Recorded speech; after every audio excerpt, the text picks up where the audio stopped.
утринава со цеца неколку пати. Тоа е сериозно кога ние нимнолку очекуваме, универзумот си ги креира плановите, кога баш на денешниот 23 април се случува да се слави вистински книжевноста, авторството и книгите, всушност светскиот ден на книгата, тоа го споменавме утринава неколку пати за оние кои што еве сега не пуштате на Телма, именно така ќе продолжиме.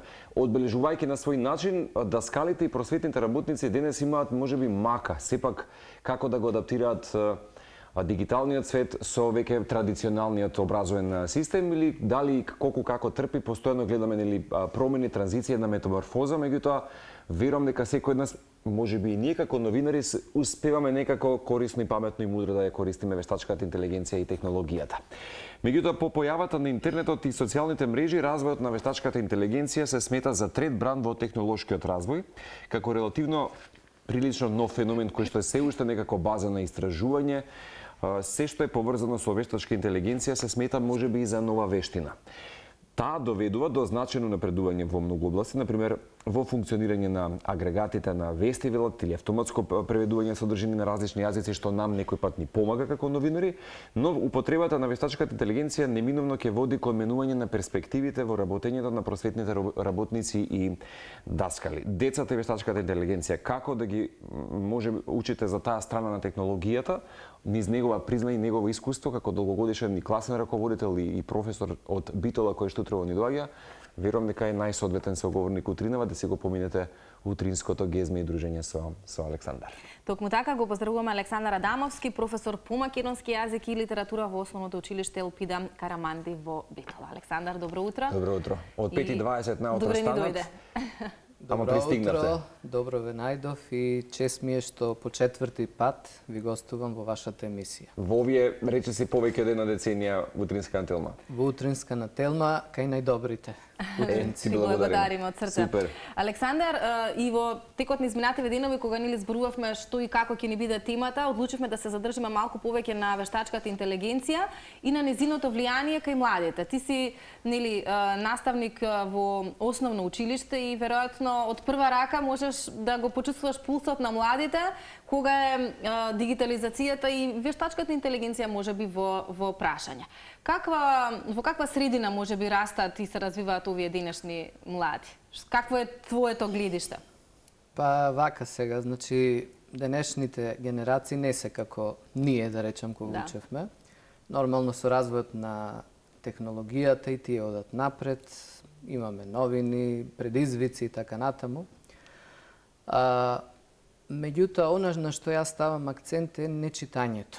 Значи, немаме желба да читаме благодарение на тој интернет, на тие телефони и секако, како што кажавте, на вештачката интелигенција, која што веќе дојде на дозначителен израз. Инаку денеска е светски ден на книгата. Ден на книгата, нека ни е честит. Светскиот ден на книгата. И веројатно уште еден показател колку е важно, особено на младите, да им се даде до знаење дека треба да читаат. Она што некако оди во заборав можеби кај новите генерации. Точно така, се согласувам, меѓутоа вложуваме напори, укажуваме дека читањето е сепак здрава навика и дека со читањето се развива речникот на изразување, кога се подобруваат комуникативните вештини и социјалните вештини, вежба за мозокот. Да, меѓутоа тие социјални, да речам, социјалните медиуми всушност не ни нудат ништо ново, според мене, меѓутоа не е секогаш се така, да речам, црно, има и предности и недостатоци. Именно. Се случува мас продукција, дефинитивно тоа видиме на најразлични субститути, Александар, социјални медиуми, кои што ги користиме денеска, некои ќе отидат во обливион, во заборав, па нови ќе додат, што се вели на голема врата со дигитализацијата, меѓутоа секој пат велиме дека вештачката интелигенција исто како претходно технолошкиот развој, неколку бранови кои што ги гледаме. Ние сме генерација на 80-тите, па ги гледаме секако тие етапи. Вештачката интелигенција вистина може да биде меч со две острици, особено можеби за кога се во прашање децата, бидејќи ризиците се различни. Од оние кои што се однесуваат на приватноста и безбедноста до психолошките и бихевиорални можеби ефекти кои што ги имаат. Колку долгогодишен можеби наставник, даскал во ова училиште, просветен работник, баш така, што гледаш можеби како најголема мака и како успеваш можеби ти традиционалниот начин на знаење да го адаптираш со денешната генерација Z? Така, значи тој традиционален начин на пренесување на знаење денеска е досаден. Морам да признам, бидејќи, како што кажуваме, потеков на разговорот, сепак социјалните медиуми, односно интернетот си го прави своето. Еве конкретен пример, по македонски јазик и литература имаме писмени работи, така, задаваме теми. Да. И сега преку алатка GP, таму ChatGPT, да. Ете така, значи преку таа алатка конкретно може ученикот слободно само да ја напише темата за писмене и добива готов Производ. состав, готов производ. А понекогаш е тешко за наставниците да проценат дали е дело на вештачка интелигенција или не? Не, Лесно е? воопшто не е тешко, лесно е. Меѓутоа тешко е да се укаже дека не треба да се користи таа интелигенција. Треба сами да мислиме да напишеме нешто. Трудот, мислам да го цениме трудот на детето, не на интернетот. Од долгогодишното искуство Во последни- си имал ли прилика да забележиш кои што го злоупотребуваат, можеби Да. и Да, се случува, да, поготово последниве години. Сакаме на најлесен можен начин да си поминеме. И се надевам дека ќе дојде крај на тоа еден ден, меѓутоа сега. Ама борбата е Тешко голема, оди, тешка и борбата е секојдневна. голема. Тешка Да. и секојдневна. баш така. Верувам дека како наставник до некаде си психолог за децата. Секој наставник мора да да. биде искусен Да. психолог и педагог за децата. Така, прашањето ми е кога разговараш со децата, какви се нивните размислувања и ставови конкретно на оваа тема? Добро, значи има ученици кои што си се самостојни, така и од дома се воспитани, културни, значи знаат сами да си учат, да си постигнуваат успези. Меѓутоа поголем дел само ќе се насмеат и немаат одговор буквално. Нас ни е лесно така и ние ќе си тераме на тој начин. Да, но прашање е до каде ќе ги доведе. Но прашање до каде ќе оди неписменоста. За жал имаме неписмени генерации. колку рековме проценти утринава не само и од младата генерација, Не, од возрастното зборувавме население за генерално неписменост дека се која што уште е во присутна. светот постои голем процент на неписменост, иако е Точно. тоа можеби покарактеристично за Африка и тој дел од светот. Не сме одминати. Меѓутоа, да, еве ова е убав показател да го стават луѓето прстот на чело и да размислат малку повеќе за овие нови генерации кои што ги имаме, за тоа како се однесуваат и како целата таа дигитализација, па и вештачката интелигенција нели влијае. Да се надеваме дека навистина ќе се подобрат работите, бидејќи младите нели се иднината на секоја татковина и нашата Така е. и во странство и секаде. Одбиваат ли да читаат книги, Александар? Еве доаѓа летен распуст, претпоставувам лектири се уште се дава да се читаат? Да, читаме, обработуваме лектири, меѓутоа многу мал процент се ученици кои вистински читаат и тоа може да се согледа од самиот наставен час. Лесно може наставникот да види процени. и да процени дали ученикот ја прочитал или не лектирата. Меѓутоа јас им кажувам, значи в лице дека вие не читате.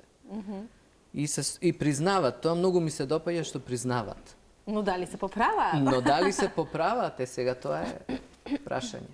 Тешко. Да, Многу тешко. Според тебе, мислиш дека вештачка интелигенција го менува македонскиот образовен систем или се уште стануваме малку резигнирани или ригидни, можеби да ја направиме метаморфозата и колку според тебе е соодветно да се направи промена?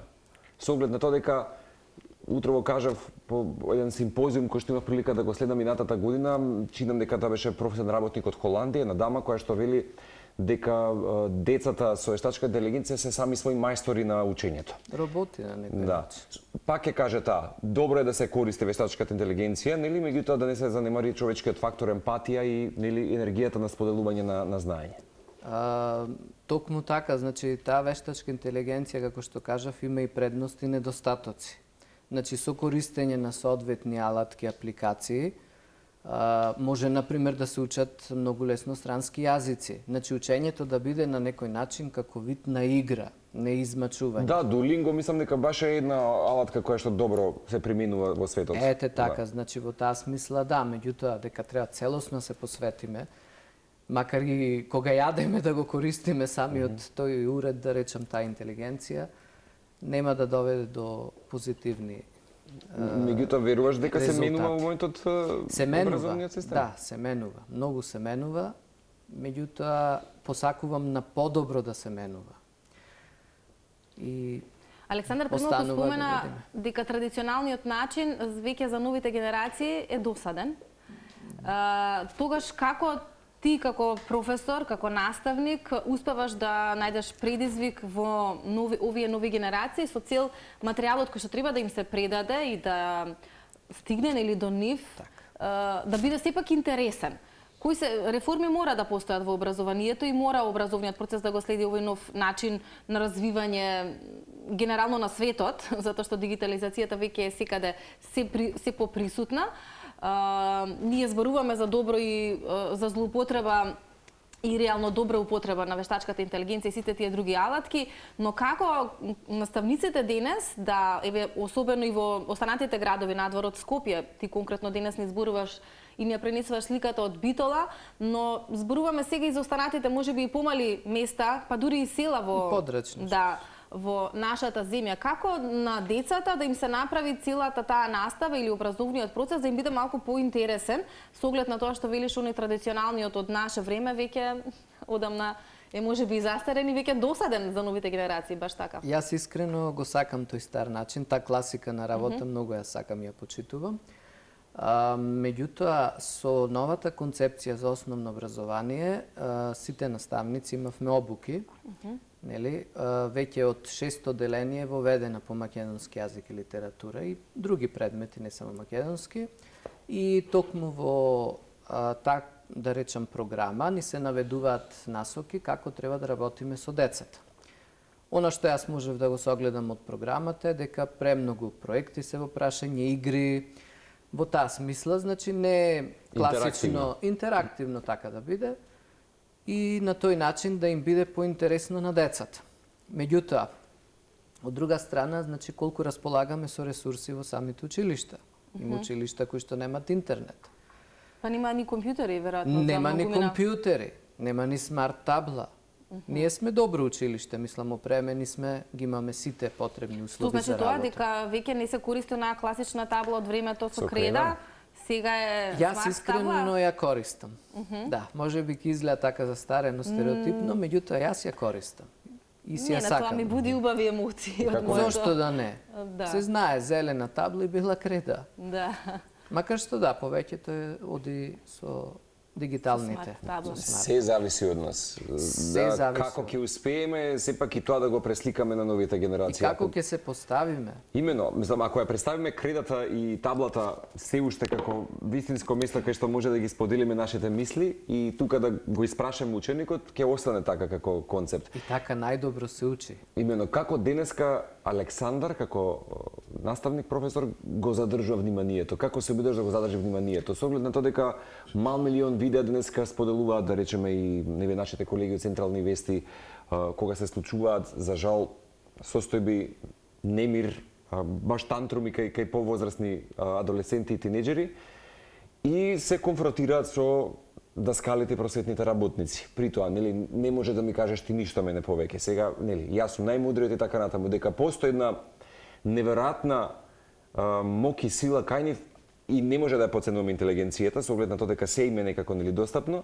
Од друга страна, пак ќе кажам, меѓу две остраци како просветен работник ќе го задржи вниманието и ќе се справи со состојбите. Тоа е емоција? Тоа е емоција, да. Емоција, меѓутоа, знаете како, јас немам никаков проблем со моите ученици. Јас го работам тој традиционален начин, нели, со табла и креда, како што кажавме. Диктираме некогаш на часовите, бидејќи гледам дека учениците тоа го прифаќаат, родителите исто така, и барем за сега јас го користам тој традиционален начин на работење. Значи, не сум застапник дека треба секој мој час да биде на дигитална табла. И не го прифаќам, искрено мислам вака да биде. Меѓутоа, како го задржувате вниманието? Тоа ми беше прашањето. Вниманието, значи, да, пред се тргнува од наставникот, како ќе ги мотивира учениците, а во овој случај јас гледам на така преку учениците викаат секогаш на час со вас не е интересно, ти знаете и да не насмеете и да не научите. Значи има дел од часот кога треба да ги расположиме децата, да кажеме нешто што е поврзано нели со надвор од наставата и да се вратиме на учењето. Само на таков начин јас лично успевам да го задржам вниманието кај децата и така ќе продолжам и во иднина. Да, имаше една предавачка истражувачка од Белгија која што вели предавањето денеска со моите деца е исто кога велат идете на концерт. Артистот има должност во 3 часа концерт според тие осцилации, бидејќи публиката не може да биде до степен екзалтација во 3 часа нели на нашата музика, на омилениот артист. Тоа исто и со професорот и децата мора да имате ниво како осцилации кој што ќе го задржите темпото, постојано варијации кај што тие нели ќе спласнат, па потоа повторно ќе Па тоа е драмско дејство на некој начин. Тргнуваме од една експозиција, па се движиме кон кулминација и да дојдеме до еден расплет на дејството. За сега е среќен крајот, па понатаму ќе видиме како ќе. Ами како ги решавате, да речеме, ајде, состојбите со непријатни сцени од млади момци и девојки? Да. А сепак да имаат респект кон професорот. Денес да не го Колку ли е да нарушат денес авторитетот да се задржи на репутацијата на еден професор? Авторитетот на наставникот дефинитивно е нарушен во последниве години, бидејќи нема казни, односно нема опомени. Постојат, меѓутоа не се изрекуваат. Денешните деца, значи, не се плашат од ништо. Слободно може да слушните во училница се и се што.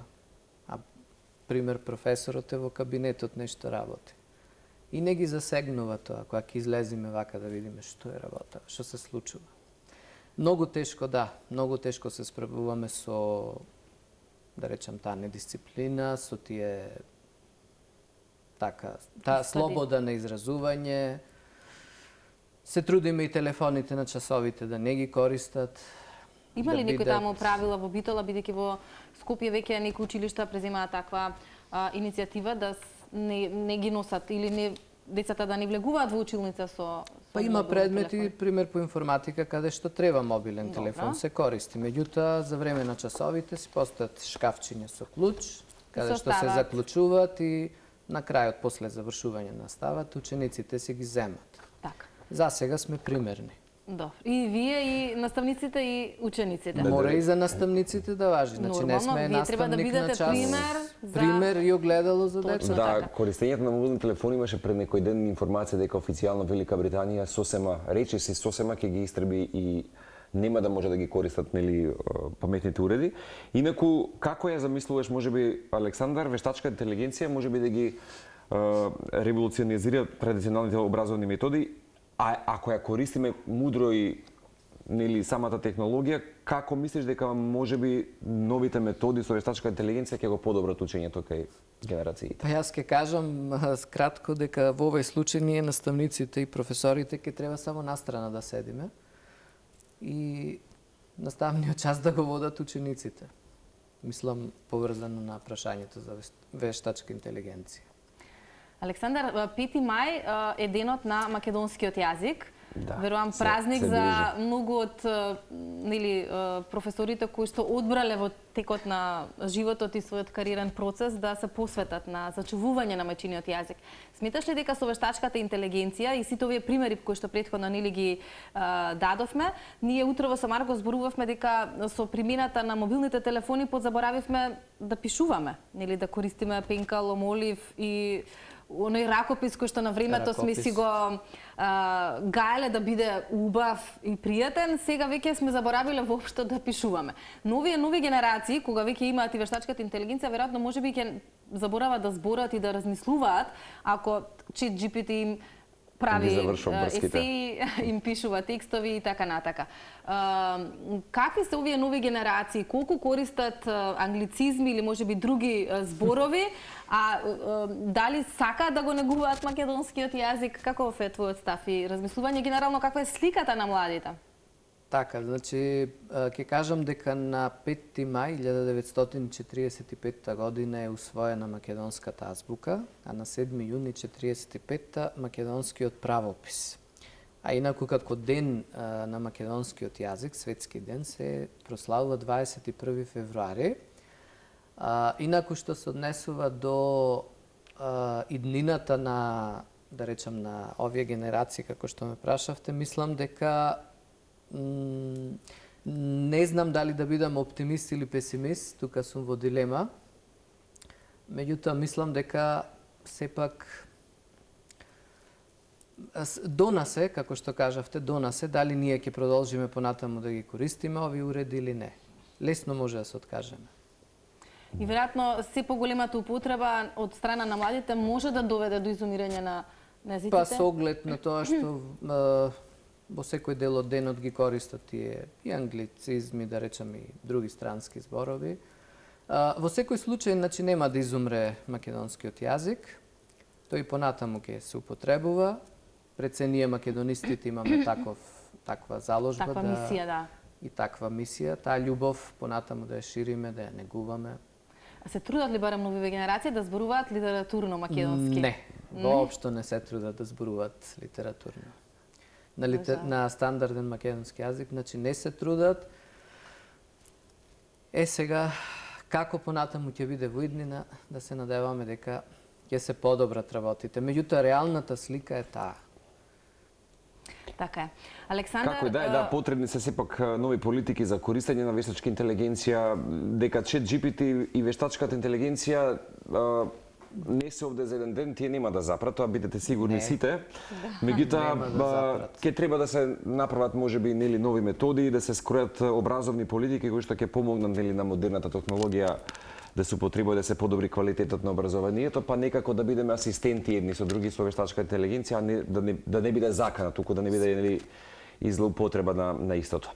Ти благодариме, голем поздрав до Битола и се гледаме во следна прилика, да. Ви благодарам и вам. Навистина, секое моје доаѓање тука во утринска на Телма го доживувам со посебна радост. Баш да ми е сте драго. живи и здрави и се најубаво ви посакувам.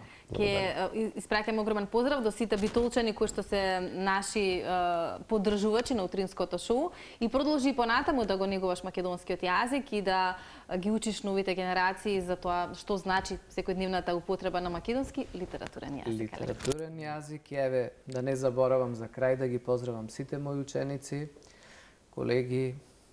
Денеска си втора смена на работа, рече, или? Не, денеска сум прва, меѓутоа слободен ден имам. Добро. Оправдано слободен. Оправдано, да. Благодариме, Александар, и се гледаме во некоја следна прилика.